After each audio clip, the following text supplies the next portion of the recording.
wariyaasha magaalada Mombasa oo dibadbaxan magaalada Mombasa ka dhigaya iyagoona xusaya maalinta caalamiga ee tacaddiga ka dhanka saxaafadda iyo warbaahinta.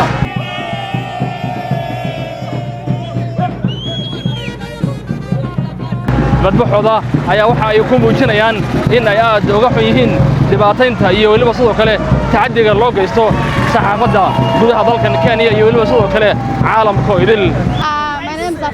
Hussein and I'm a journalist in Mombasa. Today we are here to conduct a peaceful protest because we are commemorating the International Day for Journalists Against Crimes. So we are here today to just walk.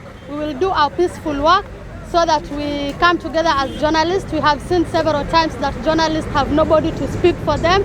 Nobody is there to talk about their rights. So today we have just come together as Mombasa journalists to celebrate the International Journalists Against Crimes. We have seen several times journalists in our country being taken captive.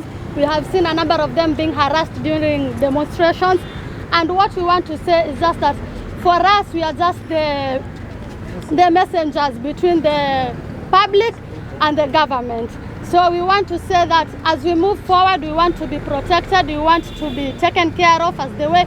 Wanahabari ni watu ambao tunatetea haki za kila mtu, lakini hakuna ambaye anatetea haki zetu. Ndio kwa maana leo tumejitokeza tuweze kujitetea wenyewe. The government as a member of the international community, as a state party to international human rights instruments, has three key obligations. The first one is the obligation to fulfill. To fulfill means to set up policies and laws to protect the right of journalists to exercise their freedom of doing their work. Number two, the second obligation is to stop any actions that prevent journalists from doing their work. That is the obligation to respect the work of journalists. The third one is the obligation to protect journalists as they do their work. Meaning if the media, if individual journalists are in danger, the government has an obligation to protect them, including investigating cases of attack, yes, cases of disappearance, cases of intimidation, yes, cases of threats, yes, to journalists and their work. Yes. So we are here as a Haki Yetu organization to speak very loudly on this International Day to affirm the right of journalists in all fields, including investigative journalists who come under attack, including journalists covering environmental crimes, journalists covering sexual and gender-based violence, journalists covering climate change, journalists covering ordinary activities in the field to be protected by our government. So kwa majina naitwa Omar Abdalla na mimi ndo mwenyekiti Mombasa Press Club.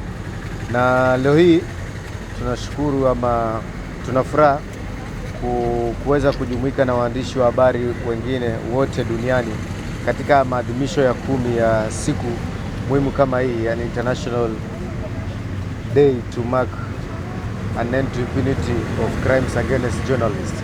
Na siku hii ilitengwa na Umoja wa Mataifa UN, na chanzo kikubwa au sababu kubwa ya siku hii kuwekwa ni sababu ya mambo au dhulma ambazo waandishi wa habari wanapitia wakiwa katika kazi zao, na wengi wanaojulikana, lakini inakuwa shida katika kuchukuliwa hatua. Kwa hivyo UN na Umoja wa Mataifa ukaona lazima kuna umuhimu wa kuwa na siku kama hii ambayo itashinikiza serikali na taasisi zote za kisheria kuhakikisha kuwa wote wale wanaohusika katika kutenda uhalifu au kuingilia kazi za wanahabari wanachukuliwa sheria. Na tukija hapa kwetu Kenya, tukizungumza tu hivi karibuni, wakati tukiwa na maandamano yale ya Gen Z, kulikuwa na waandishi wa habari zaidi ya 30 nchini ambao waliweza kuwa attacked ama waliweza kufanywa vitendo vya uhalifu, na hadi mpaka sasa hivi hakuna hatua yoyote ambayo tumeona imechukuliwa.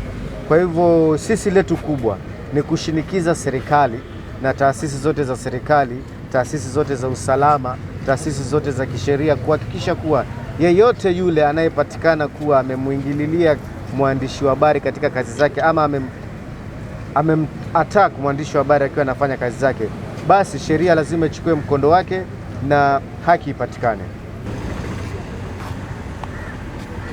Kwa majina ni Mathias Chipeta kutoka shirika la Haki Afrika, na leo tuko hapa in solidarity with the members of the media, journalists. We have seen for sure journalists wakipigwa risasi, tumeona journalists wakiumizwa in their line of duty. So we are here to say kwamba journalists wasiumizwe. We are here to protect their rights. Kwa sababu tumeona Murima imeguswa, lakini wasiguse journalist.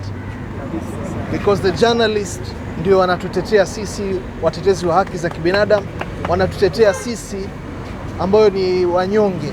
They are the voice of the voiceless. So we are saying to the government, let us ensure that to protect journalists while in their line of duty, because it is their right to do the work that they are supposed to do.